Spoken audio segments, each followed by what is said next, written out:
오늘 읽지는 않지만 이번 주 구약 본문들을 간략하게 정리해 보겠습니다.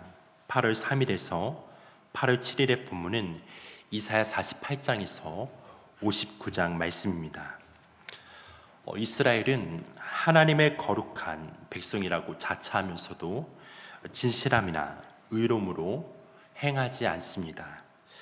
하나님은 이런 이스라엘을 책망하시면서도 하나님의 비밀한 새 일을 통해 그들을 구원하실 것을 약속하십니다. 이스라엘이 바벨론 포로 상황에서 해방되는 은혜의 때, 구원의 날에 온 세상에서 하나님의 백성들이 모여들며 하나님의 긍휼하심과 은혜를 찬양할 것입니다. 하나님이 자기 백성에게 베푸신 구원 사역이 자신의 종을 통해 이루실 것을 말씀하십니다. 이 종은 우리 가운데 오셔서 고난을 받으시고 십자가에서 죽으심으로 우리에게 구원을 주신 예수 그리스도를 가리킵니다. 하나님이 구원을 베푸시는 대상에 이스라엘뿐 아니라 이방인도 포함된다는 것을 선포해 온 이사야는 이제 이방인들이 받는 그 구원에 대해 더욱 분명하게 전합니다. 그리고 하나님이 자기 백성에게 원하시는 진정한 신앙 생활에 대한 말씀으로 금식과 안식일에 대해 가르쳐주며 선지자는 이스라엘이 더는 타락할 수도 없을 만큼 총체적으로 타락했음을 통렬하게 고발하면서 또한 제약을 멈추라고 강력하게 경고합니다.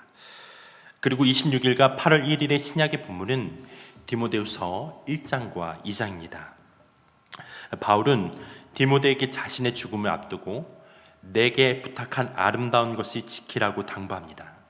그리고 복음을 받은 디모데에게 충성된 사람들에게 다시 그 복음을 부탁하고 그들이 또 다른 사람들이 가르치게 하라고 당부합니다. 그리고 복음과 함께 고난을 받으라고 강하게 또한 권면하고 있습니다. 현재 고난이 장차 나타날 영광에 비할 수 없음을 알기에 바울은 고난이 오히려 복임을 알고 복음과 함께 고난을 받으라고 당부하고 있습니다. 우리가 이런 내용을 우리가 알고 그렇게 말씀을 읽으면서 묵상하면 좋을 것 같습니다. 오늘은 바이브타임 68페이지에 있는 이사야 59장 1절에서 3절의 말씀을 나누도록 하겠습니다. 함께 바이브타임 68페이지에 있는 이사야 59장 1절에서 3절의 말씀을 읽겠습니다. 여호와의 손이 짧아 구원하지 못하심도 아니요 귀가 둔하여 듣지 못하심도 아니라 오직 너희 죄악이 너희와 너희 하나님 사이를 갈라 놓았고 너희 죄가 그의 얼굴을 가리어서 너희에게서 듣지 않으시게 함이니라. 이는 너희 손이 피해 죄악에 더러워졌으며 너희 입술은 거짓을 말하며 너희 혀는 악독을 내미라. 아멘. 오늘 말씀의 제목은 여호와의 말씀입니다. 오늘 본문을 보면 이스라엘 백성의 그 속이 뒤틀어져 있는 것 같습니다. 하나님, 도대체 어디에 계십니까? 하나님, 왜 우리를 구원해 주시지 않습니까? 하나님, 오늘 우리의 공고함과 삶의 힘겨움은 알기는 하십니까? 그런데 왜 우리의 기도를 듣지 않으십니까? 하나님, 혹시 우리를 구원할 능력이 없으신 거 아닙니까? 하나님, 솔직하게 말해 볼게요. 하나님이 좀 의심스럽습니다. 하나님이 전능하시고 이스라엘의 하나님이셨다면 어떻게 예루살렘 성전이 불에 타고 우리가 포로로 잡혀갔단 말입니까? 라고 말하는 것입니다. 다시 말해서 고난에 처해 있는 이스라엘 자손이 왜 하나님이 자기들을 구원해 주지 않고 기도를 듣지 않으시는지에 대한 원망조로 항의하고 있는 것입니다. 이사야 58장 2절과 3절 연결시켜 보면 그들은 날마다 금식했던 것을 보게 되었어요. 열심히 하나님의 얼굴을 구했고 때론 밤낮으로 주의 전에 나와 하나님께 예배했겠죠. 하나님을 찾아 기도했던 것으로 보여요. 그러나 하나님의 응답은 없었습니다. 그래서 그들은 어찌하여 주께서 보지 아니하시오며 우리가 마음을 괴롭게 하여 어찌하여 주께서 알아주지 아니하시나이까라고 불평하기도 하였습니다. 그런데 보세요. 그러한 불평은 나중에 하나님에 대한 불신으로까지 연결되기에 이릅니다.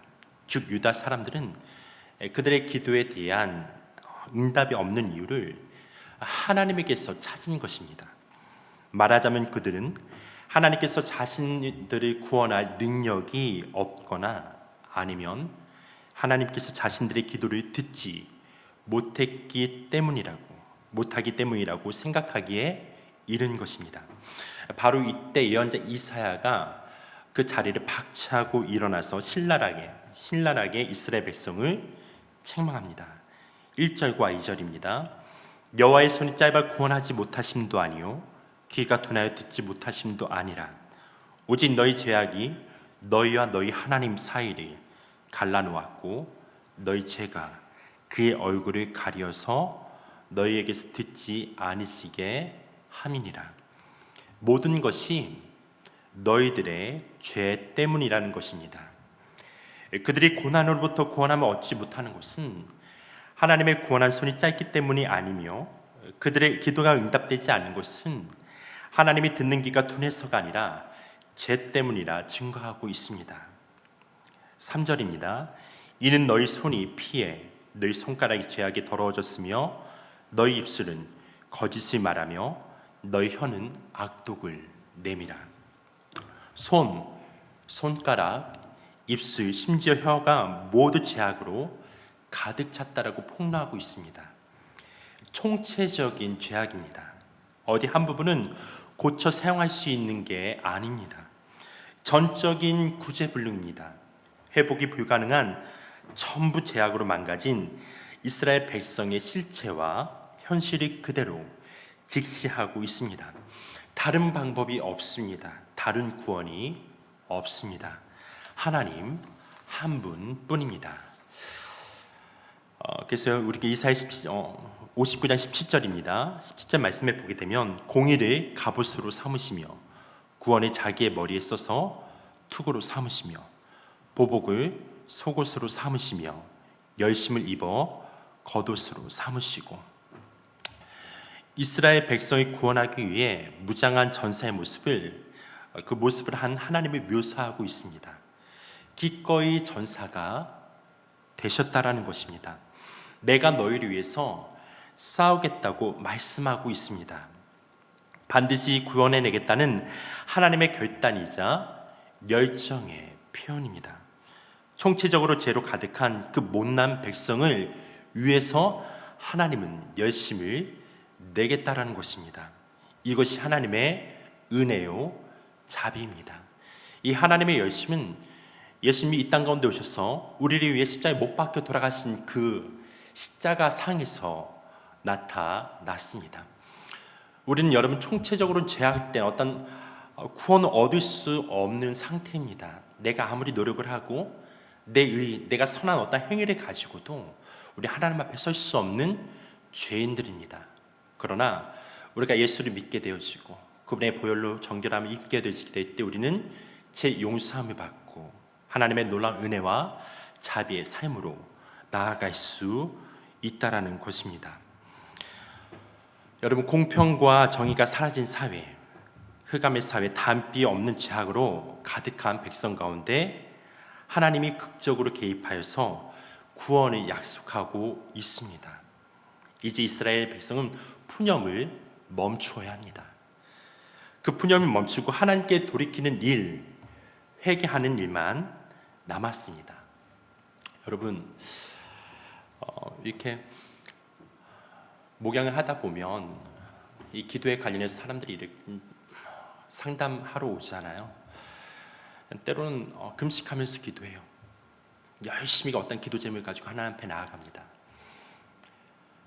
우리가 여러 다양한 이유가 있기 때문에 우리가 다 할 수는 없지만은 응답받지 못하는 경우들도 있어요. 하나님께서 때로는 yes, 때로는 no라고 하실 때도 있고 기다려라, 더 기다리고 참고 인내하면서 계속해서 간구하라고 우리를 권면하실 때가 있습니다. 근데 분명한 것은 우리가 죄를 짓고 있으면서 하나님 앞에 기도하게 된다? 어떤 치유와 회복을 위해서 우리가 기도한다? 아니, 거기에는 하나님의 응답이 없습니다. 우리가 어떤 죄에서 돌이키지 않고 하나님 앞에 금식하면서 아무리 열심히 기도하고 간구한들 하나님의 응답은 거기에 없습니다. 그런 경우들을 제 삶 속에서 보게 되어지고 주변에서 그런 경우들을 보게 되었습니다. 하나님께서는 분명한 것은 우리와 그 관계, 그 기도, 그 소통, 이 모든 것들 안에서 그 죄가 가로막고 있다고 분명히 말씀하고 있다라는 것입니다. 이것을 우리는 해결해야 합니다. 하나님은 아직도 우리를 긍휼히 여기시기를 원하시고 우리에게 하나님의 뜻을 이루기 위해서 그 우리 기도, 하나님의 뜻 가운데 하는 기도를 응답해 주시기를 원하세요. 그러나 우리는 그 죄에서 떠나지 않기 때문에, 회개하지 않기 때문에 그렇게 응답받지 못하는 경우들이 있다라는 것이죠. 예수님께서는 이 땅에 오셔서 공생의 시작하실 때에 가장 먼저 하셨던 말씀이 회개하라, 천국이 가까이 왔다라고 그렇게 선포하셨습니다. 하나님의 나라, 하나님의 왕국, 하나님의 통치와 다스림이 이 땅 가운데 이미 임하였다라고 말씀하고 있습니다. 하나님의 관계가 회복되었다. 너희가 회개만 한다고 한다면 하나님과의 그 관계 회복되어지고 하늘로부터 부어지는 놀 하나님의 은혜, 그 자비가 우리의 삶 가운데 가득 넘치게 될 것이다라고 말씀하고 있습니다. 근데 그 첫 번째가 뭐라고요? 회개하라는 거예요. 죄악된 삶에서 돌이키라고 말씀하고 있다라는 것입니다. 여러분, 우리의 삶 속에 우리가 만약 습관적으로 짓고 있는 죄가 있다고 한다면, 또는 하나님께서 원치 않는 그러한 죄를 이렇게 범하고 있다고 한다면 돌이켜 회개하고 하나님의 얼굴을 구하고 우리가 기도하는 우리 모두가 되기를 예수님의 이름으로 축원합니다. 하나님 감사합니다. 하나님 구원에 대한 그 열심이 우리의 삶 가운데 계속해서 임하게 하여 주십시오. 하나님의 사람들이 하나님 우리의 힘으로, 우리의 능으로 할 수 없고 우리의 의로, 우리의 선한 행위로도 우리의 삶을 구원할 수 없음을 고백합니다. 이 시간 고백했던 그 모든 것 가운데 하나님 은혜를 베푸셔서 정말 하나님의 얼굴을 구하며 나아가게 될 때 우리의 죄악된 옛 사람들, 그런 옛 사람들을 벗어 던져버리게 하시고, 그래서 하나님에 따라 의와 진리의 거룩함으로 지시받은 새 사람을 입고 주와 함께 동행하는 삶이 될 수 있도록 우리 한 분 한 분을 축복하여 주기를 간절히 기도합니다. 이 시간 나누었던 그 모든 것들 가운데 하나님 성령 기름 부으시고 난 그렇게 살아갈 수 있는 능력 또한 허락하여 주옵소서. 주님, 이 시간 다시 한번 기도하시길 주님 앞에 의탁합니다. 감사합니다. 예수님의 이름으로 기도드립니다. 아멘.